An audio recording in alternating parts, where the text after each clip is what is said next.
UK ने white paper last month जो है वो रिलीज़ किया था जिसमें काफ़ी ज़्यादा स्टूडेंट्स के अगेंस्ट ऑप्शंस। तो इस वीडियो में मैं स्पेसिफिकली इस टॉपिक पे बात कर रहा हूँ कि क्या यूके की सितंबर 2025 की जो इनटेक है वो पाकिस्तानी स्टूडेंट्स के लिए एक स्ट्रॉन्ग ऑप्शन है या नहीं है। इस टॉपिक पे हम इस वीडियो में बात करेंगे। अगर आप अपना यूके का डिसीजन लेके कंफ्यूज्ड हैं और ये सोच रहे हैं कि आपको यूके जाना चाहिए या नहीं जाना चाहिए, तो ये छोटी सी वीडियो है, इसको लाजमी देख लें। आपको बहुत सारे पॉइंट्स जो हैं वो क्लियर हो जाएंगे। आपको पता चल जाएगा कि किस तरह अभी भी सितंबर की जो इनटेक है यूके की, ये आपके लिए सबसे बेस्ट है। तो चलते हैं वीडियो की तरफ।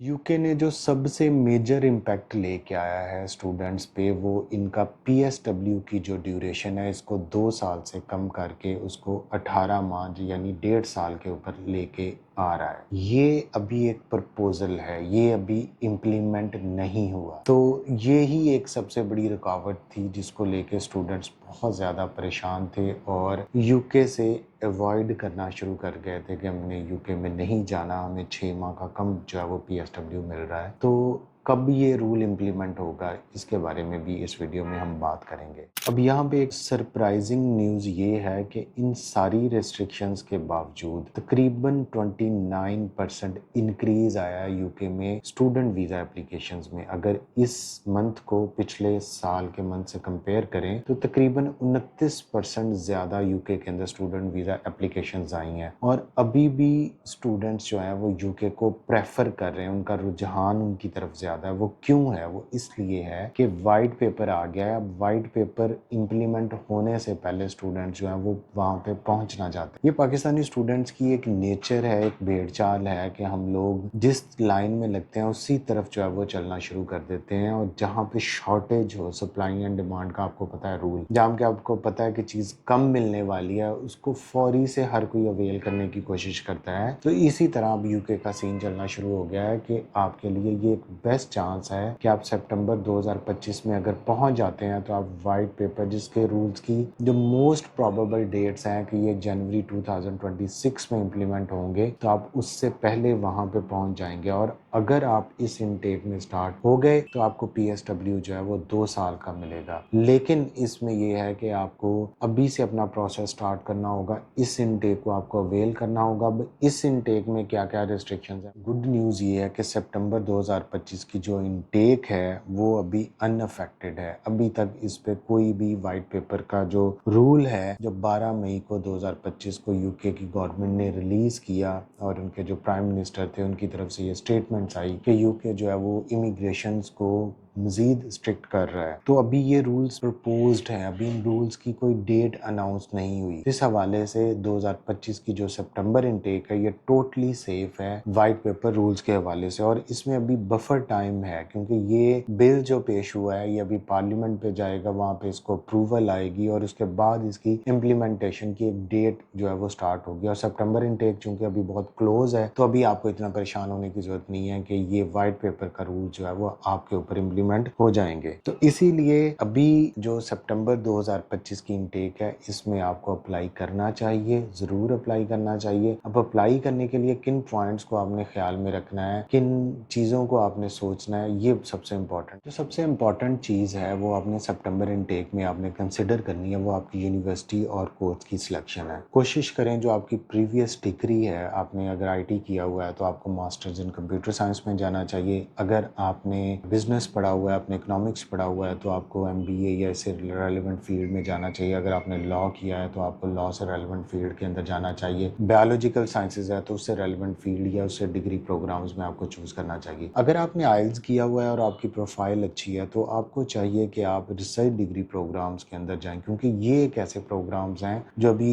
यूकेवीआई और होम ऑफिस के जो स्टैंडर्ड्स हैं उनको फुली मीट करते हैं। इनके ऊपर आपके ऊपर कम से कम रिस्ट्रिक्शंस आएंगी, उसमें वीज़ा की भी रिस्ट्रिक्शंस है, उसमें पोस्ट वीज़ा रिस्ट्रिक्शंस जो भी आएंगी वो भी इनके ऊपर सबसे कम उसके ऊपर इफेक्ट होगा। फॉर एग्जांपल पीएचडी का पीएसडब्ल्यू आपको 3 साल का है तो उसकी कोई भी अभी चेंजेस जो है वो प्रपोज नहीं है। तो यूनिवर्सिटी और कोर्स की सिलेक्शन सबसे इम्पोर्टेंट है। यूके की यूनिवर्सिटीज़, मैंने लास्ट वीडियो में भी बताया था कि उन्होंने कुछ कलर ग्रेड्स किए हैं कि जो यूनिवर्सिटीज़ लो मेरिट पे आपको एडमिशन्स दे रही थी, विदाउट इंग्लिश टेस्ट दे रही थी, उनके ऊपर इन्होंने रेस्ट्रिक्शंस लगाई है। लेकिन खुशकिस्मती से उन यूनिवर्सिटीज़ को भी पता है कि ये शायद लास्ट इनटेक है जिसमें इतना ज़्यादा स्टूडेंट जो है वो अकोमोडेट किया जा सकता है, तो कुछ यूनिवर्सिटीज़ ने अपनी रिलैक्सेशन मज़ीद बढ़ा दी हैं। उनको पता है कि हमारे स्टूडेंट जो है वो पहुँचेंगे वीज़ा इंटरव्यू तक, बच्चे जो है वो जो इंटरव्यू में क्लियर होते हैं उनको वीज़ा मिल जाएगा, हमारे पास स्टूडेंट पहुँच रहा है। अगर हम 50 बच्चों को कैश इशू कर रहे थे तो हम 100 को कैश इशू कर देंगे, तो हो सकता है 100 में से हमारे पास 80 बच्चे पहुँच जाएँ। तो ये एक वो अप्रोच है जिसको यूके की यूनिवर्सिटीज़ इस टाइम पे, उसमें बहुत सारी, मैं नाम नहीं अब यहाँ पे लूँगा, यूनिवर्सिटीज़ जो ऐसी ऑफर्स लेके आ रही हैं जिसमें उन्होंने वेव ऑफ कर दिया है, आपका इंग्लिश के मार्क्स को वेव ऑफ कर दिया है, उसकी रिक्वायरमेंट 50% पे आ गई है। तो ये यूनिवर्सिटीज़ के लिए आप हमसे रब्ता कर सकते हैं, हमारी टीम आपको रिप्लाई बैक में बता देगी, क्योंकि ऑफिशियल यहाँ पे मैं नाम लेके उनका नहीं आपके सामने पोल खोलना चाहता कि वो क्यों स्टूडेंट्स को 2025 की सितंबर इनटेक में इतना ज़्यादा अकोमोडेट कर रही हैं। अब यूके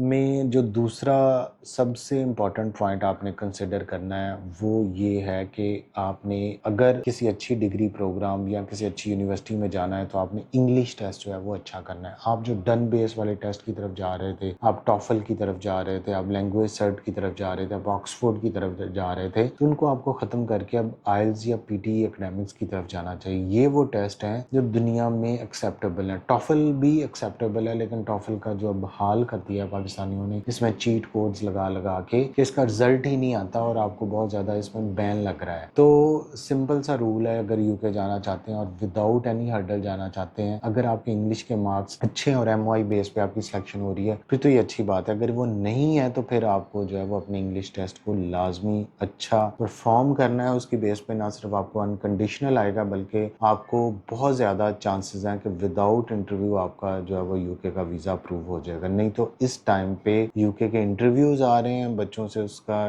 तकरीबन आधे घंटे का इंटरव्यू हो रहा है जिसमें यूके के काउंसलर्स जो है वो बच्चों को असेस कर रहे हैं, उसकी बेस पे रिजेक्शंस भी आ रही हैं। तो ये चीज़ आपने माइंड में रखनी है कि आपने अपना जो प्रोसेस है उसको स्मूथ करवाने के लिए अपनी जो रिक्वायरमेंट्स हैं उनको अच्छे तरीके से फुलफिल करना है। तो यूके की सितंबर इनटेक को आपने ज़रा भी डाउट में नहीं लेना कि इसमें हमें जाने से कोई नुकसान है, तो ज़रूर अवेल करें। इसमें अभी भी जो नेगेटिव लोग हैं वो ये बात करेंगे ये शायद कंसल्टेंट इसलिए बोल रहा है कि इसको कमीशन आएगा, लेकिन हमें तो बहुत ज़्यादा और भी कंट्रीज़ हैं जिनका आप प्रोसेस हमसे करवा के चले जाएंगे और हम फिर भी आपसे पैसे चार्ज करेंगे, लेकिन आपके मुस्तकबिल की बात है। आपने जाना है, आपने ज़िंदगी वहाँ पे गुजारनी है, आपने वहाँ पे सेटल होना है, आपने वहाँ की पीआर लेनी है। बेशक उसको 5 साल से 10 साल लग जाएं, लेकिन still you will be a part of that community. और वहाँ पे रहेंगे, वहाँ पे सेटल होंगे और फिर जाके एक दिन आपको ख्याल आएगा कि ये कंसल्टेंट था जिसने मुझे मोटिवेट किया था, इसने पॉजिटिव मोटिवेट किया था, जिसने नेगेटिव नहीं किया था। आप मुझे इतना बताएं, जो आपको यूके जाने से रोकता है, क्या वो